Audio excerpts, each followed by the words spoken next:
Hello friends, welcome back to my channel. In today's session, we will learn about intensity of electric field at a point due to an infinitely long uniformly charged rod.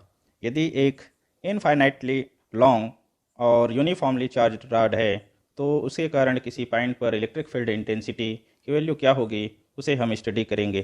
तो आइए friends हम देखते हैं। Suppose this is a uniformly infinitely long charged rod and which is situated along x-axis and suppose this is a perpendicular bisector of the rod and suppose charge density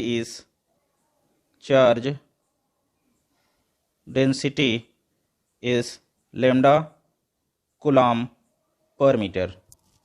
अर्थात यहाँ पर जो इस रॉड में charge density है वो lambda Coulomb पर metre है, अर्थात पर यूनिट लेंथ की चार्ज है lambda Coulomb.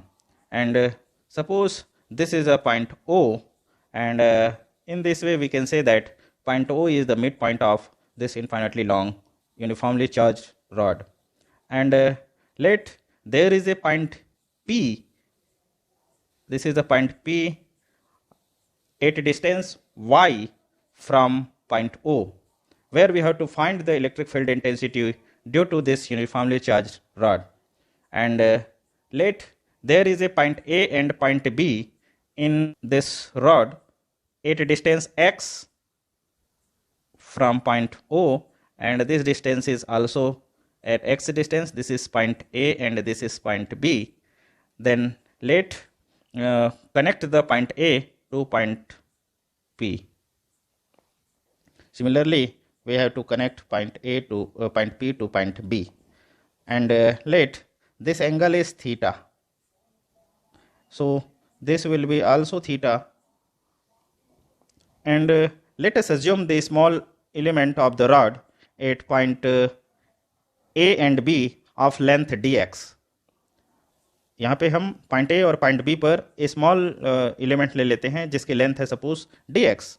Then the charge in the small element will be then the charge in the small element will be equal to suppose this is dq, then dq will be equal to lambda dx. तो अब हम point A और B पर जो small element लिए हैं उसके कारण पॉइंट पी पर इलेक्ट्रिक फील्ड इंटेंसिटी की वैल्यू हम पहले निकाल लेते हैं। तो आइए हम देखते हैं the intensity of electric field, the intensity of electric field at the point P due to charge dq situated at point A is। तो इसके कारण हम इलेक्ट्रिक फील्ड इंटेंसिटी की वैल्यू सपोज DE1 हो, then DE1 vector will be equal to 1/4 pi epsilon naught and into dq by ये distance हो जाएगा AP square and the direction will be along AP direction, A से P की ओर होगी। अब यहाँ AP की वैल्यू हम देखें तो फिगर से हम AP की वैल्यू निकाल सकते हैं। This AP will be equal to square root of X square plus Y square by using Pythagoras theorem. So vector D1 will be equal to 1/4 pi epsilon naught into dq by ये हो जाएगी AP की value है square root of X square plus Y square, then AP square will be equal to X square plus Y square, and this is the value of vector D1 and its direction is along AP. Similarly, we can find the intensity of electric field at the point P due to charge dq situated at point B is. Suppose this electric field intensity is vector dE2, and then vector dE2 will be equal to 1 upon 4 pi epsilon naught dq upon pb square, and its direction will be along BP, and value of PB will be what? This value of PB will be equal to x square plus y square. This is PB, and according to Pythagoras theorem, this PB will be square root of x square plus y square. So let's put the value of PB in this equation. Then we get vector dE2 is equal to 1 upon 4 pi epsilon naught dq upon x square plus y square. And let us see in the figure.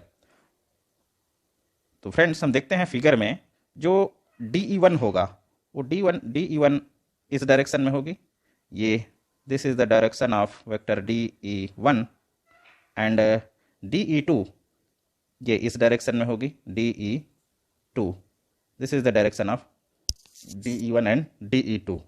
ये point P पर यदि हम electric field intensity देखें इस point पर small charge element के कारण, तो that will be in this direction, and electric field intensity at point P due to charge at point P will be in this direction dE2. और friends हम इन दोनों जो चार्ज इंटेंसिटी है dE1 और dE2, इसको दो कंपोनेंट में हम रिजॉल्व करेंगे, क्योंकि वेक्टर क्वांटिटी है तो दो कंपोनेंट में रिजॉल्व करेंगे और दोनों कंपोनेंट परपेंडिकुलर होंगे. तो एक कंपोनेंट मान लेते हैं ये इस डायरेक्शन में होगी, और यदि ये एंगल थीटा है तो this angle will be also theta and this angle will be also theta. तो सपोज एक कंपोनेंट जो है इस डायरेक्शन में होगी, दोनों की एक कंपोनेंट इस डायरेक्शन में होगी, dE1 और dE2 दोनों की एक कंपोनेंट इस डायरेक्शन में होगी, एंड सपोज दिस इज ये इस प्रकार इस डायरेक्शन में होगी, और जो dE2 की एक कंपोनेंट इस डायरेक्शन में होगी और dE1 की एक कंपोनेंट इस डायरेक्शन में होगी. क्योंकि dE1 और dE2 दोनों की ये कंपोनेंट जो कि रॉड के पैरेलल कंपोनेंट है वो इक्वल एंड अपोजिट होने के कारण एक दूसरे को कैंसल आउट कर देगा, और कैंसल आउट करने के बाद जो पॉइंट P पर रिजल्टेंट इंटेंसिटी है वो केवल इस डायरेक्शन में बचेगी. तो इस डायरेक्शन में जो dE1 और dE2 के कंपोनेंट होंगे, दोनों क्योंकि सेम डायरेक्शन में है तो हम दोनों को ऐड कर देंगे तो पॉइंट P पर रिजल्टेंट इंटेंसिटी की वैल्यू मिल जाएगी. और सपोज पॉइंट P पर जो रिजल्टेंट इंटेंसिटी है वो है dE. तो let us see what will be the value of dE. dE is equal to dE1 cos theta, dE की डायरेक्शन में component of dE1 and plus dE2 cos theta. In the direction of dE, the component of dE2. And let's put the value of dE1 and dE2. What is the value of dE1? dE1 is 1 upon 4 pi epsilon naught into dq by x square plus y square into cos theta. And similarly, let us put the value of dE2, and dE2 value is 1 upon 4 pi epsilon naught into dq by x square plus y square cos theta. अब हम देख पा रहे हैं दोनों term same term है तो दोनों ऐड हो जाएंगे, और ऐड करके हम इसको लिखेंगे तो ये हो जाएगा 2 बाई 4 पाई, या 2 dq लिख दें इसको, 2 dq by 4 pi epsilon naught into cos theta by x square plus y square. अब यदि हम फिगर को देखें, from this figure we can find the value of cos theta. Here, if we take the triangle OAP, but from figure cos theta is equal to OP upon AP, and here OP is equal to y, and AP will be square root of x square plus y square. अब हम इस cos theta की ये value इस equation में put कर देंगे, then we get dE is equal to 2 dq into upon 4 pi epsilon naught into, अब ये हो जाएगा 1 upon x square plus y square into y upon square root of x square plus y square. अब इसको solve करें तो solve करने पर ये आएगा 1 upon 4 pi epsilon naught 2 dq Y upon X square plus Y square whole to the power 3/2। अब D Q की वैल्यू हम ऑलरेडी पहले निकाल चुके हैं, तो यहाँ पर डी क्यू की वैल्यू पुट करते हैं तो D will be equal to 1/4 pi epsilon naught 2, और डी क्यू की वैल्यू है लैम्डा डी एक्स, तो ये lambda D X into Y upon X square plus Y square whole to the power 3/2, और इसको फिर से यदि हम अरेंज करके लिखें तो this will be equal to 1/4 pi epsilon naught 2 lambda Y D X upon X square plus Y square whole to the power 3/2। तो फ्रेंड्स, ये जो इक्वेशन हमें प्राप्त हुई है, ये इक्वेशन पॉइंट पी पर, पॉइंट ए और पॉइंट बी पर जो स्मॉल चार्ज एलिमेंट लिए हैं उसके कारण पॉइंट पी पर इलेक्ट्रिक फील्ड इंटेंसिटी की वैल्यू हमें प्राप्त हुई है। अब यदि टोटली या फिर इस सभी जो रॉड है, इस टोटल रॉड है, इसके कारण पॉइंट पी पर इलेक्ट्रिक फील्ड इंटेंसिटी की वैल्यू हमें चाहिए, तो हम जो इक्वेशन प्राप्त हुई है उसको क्या करेंगे, एक्स के रेस्पेक्ट में इंटीग्रेट कर देते हैं और उसको लिमिट हम ले लेते हैं X is equal to 0 to infinite, क्योंकि ये इनफाइनाइटली लॉन्ग चार्ज है, तो एक्स इज इक्वल टू 0 से इनफाइनाइट तक लिमिट लेकर हम उसको इंटीग्रेट कर दें तो हमें पॉइंट पी पर जो रिजल्टेंट इलेक्ट्रिक फील्ड इंटेंसिटी है उसकी वैल्यू मिल जाएगी। And suppose electric field intensity at point P due to you whole uniformly charged rod is vector E, then this vector E will be equal to integration of 1/4 pi epsilon naught 2 lambda y dx upon x square plus y square whole to the power 3/2 and its limit will be 0 to infinite। अब इस equation में हम देखते हैं कि ये to lambda और अपान 4 pi epsilon 0 ये कांस्टेंट है, तो इसको हम इंटीग्रेशन से बाहर लिख लेते हैं, तो ये क्या हो जाएगी 2 lambda upon 4 pi epsilon naught और into Y D X upon X square plus Y square whole to power 3/2, और लिमिट होगी 0 to infinite.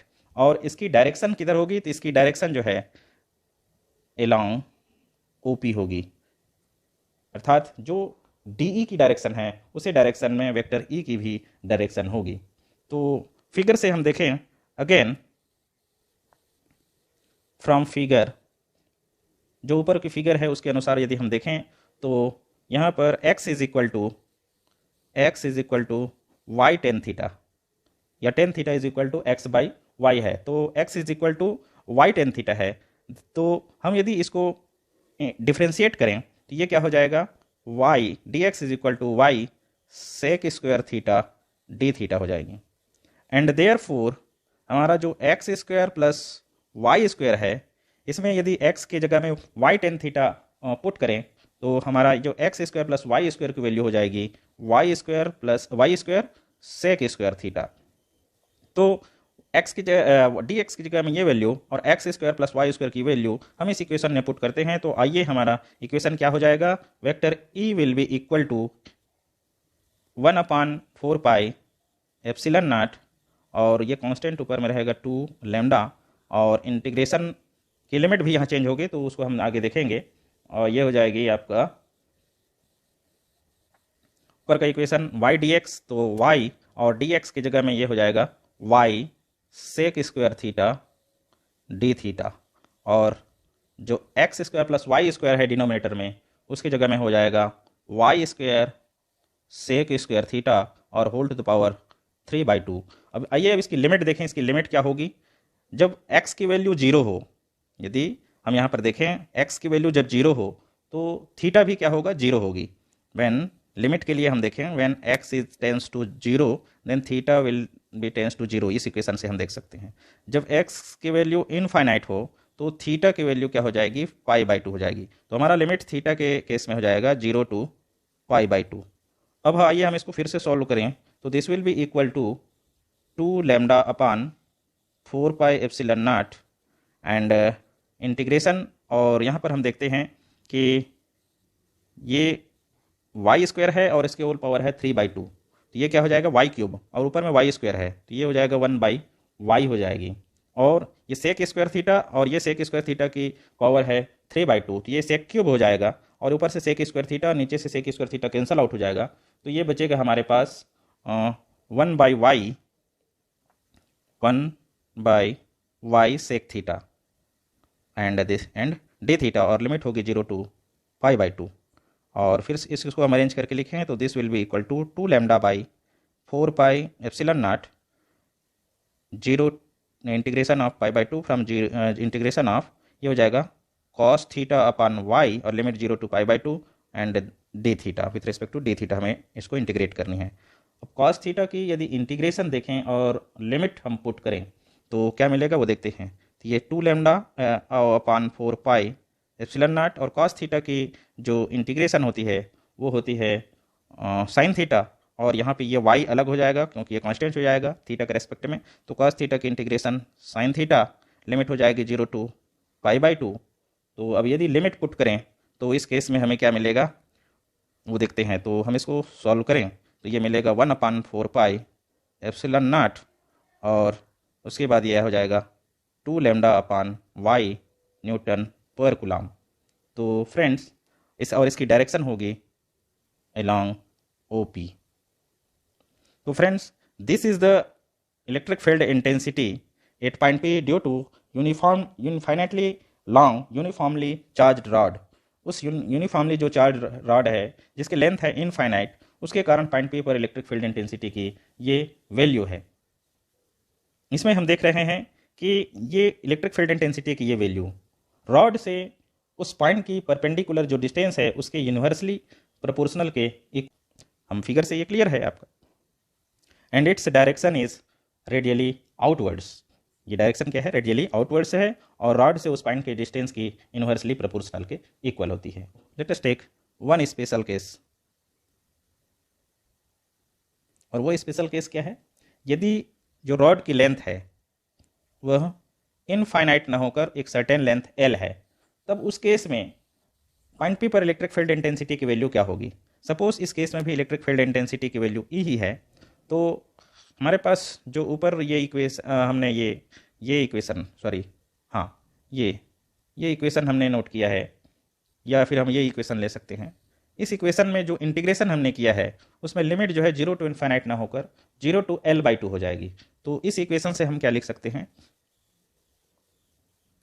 E is equal to 1/4 pi epsilon naught, और इसमें 2 लैम्डा बाहर है, और ये इंटीग्रेशन हो जाएगा, इंटीग्रेशन में y dx upon square root of x square plus Y square whole to the power 3/2, और लिमिट हो जाएगी 0 टू L/2। अब यहाँ फिर से यदि फिगर को देखें और इसकी डायरेक्शन भी क्या होगी, उसी डायरेक्शन में होगी, सॉरी इसकी डायरेक्शन अलोंग OP ही रहेगी, डायरेक्शन में कोई चेंज नहीं होगी। अब यदि हम इसको फिर से सॉल्व करें तो हम देखते हैं E इज इक्वल टू हो जाएगा 1/4 pi epsilon naught into 2 lambda, और ये हो जाएगी cos थीटा बाई वाई जैसे पहले आया था, और लिमिट हो जाएगी 0 टू अल्फ़ा, एंड यदि हम इसको और ये डी थीटा, यदि यहाँ हम देखें अल्फ़ा क्या है, where alpha is the angle subtended by one end of the rod at the point P। अब इसको यदि हम इंटीग्रेट करें तो इंटीग्रेट करेंगे तो ये आएगी E is equal to 2 lambda upon 4 pi epsilon naught, और इंटीग्रेट करने पर ये आएगा साइन अल्फ़ा बाई वाई। तो यदि हम फिगर से फिर देखें तो फिगर के अनुसार, but from figure sine alpha is equal to L/2 upon square root of L/2 का स्क्वायर प्लस वाई स्क्वायर। अब फ्रेंड्स साइन अल्फ़ा की ये वैल्यू हम यहाँ पे पुट कर देते हैं, तो पुट करेंगे तो हमारा E की वैल्यू क्या हो जाएगी, E will be equal to 1/4 pi epsilon naught y into 2 lambda L upon square root of L square plus 4 y square, and its direction will be along OP। तो ये होगा यदि रॉड की length infinite ना हो, उसकी एक certain length हो, यदि लेंथ एल हो तो उस केस में पॉइंट पी पर इलेक्ट्रिक फील्ड इंटेंसिटी के लिए ये आपकी फार्मूला है। तो ओके फ्रेंड्स, आज के क्लास बस इतना ही। यदि आपको कोई डाउट हो then you can ask through comment box, and thank you for watching.